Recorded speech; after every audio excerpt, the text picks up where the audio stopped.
સુરત શહેરમાં આગામી દિવસોમાં આવનાર તહેવારોને લઈ ધ્યાને લઈ એસઓજી પોલીસે હોટલ, ગેસ્ટ હાઉસ, ધર્મશાળા સહિતની જગ્યા પર ચેકિંગ હાથ ધર્યું છે।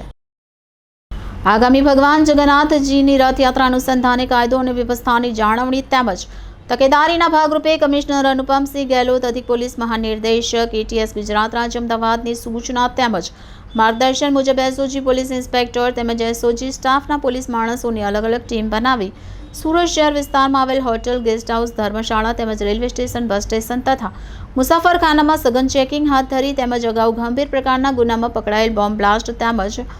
નક્સલાઇટ ખિદમત ગ્રુપના શકમંદ ઇસમો તેમજ એમસીઆર કાર્ડમાં નોંધાયેલ શકમંદ ઇસમોની પ્રવૃત્તિ પર વોચ રાખી ચેક કરવાની ઝુંબેશ હાથ ધરી જાહેરનામા ભંગના કેસ કરવામાં આવ્યા છે। હોટલ ચેકિંગ દરમિયાન મૈદરપુરાની હોટલ જિંજરમાં તારીખ 3/7/24 થી તારીખ 5/7/24 સુધીમાં કુલ 129 ગેસ્ટની પ્રતિક સોફ્ટવેરમાં એન્ટ્રી નહીં કરી ગેસ્ટ રજિસ્ટરની ફરજ નિભાવણી નહીં કરનારની સામે મૈદરપુરા પોલીસ સ્ટેશનમાં ગુનો રજીસ્ટર કર્યો હતો।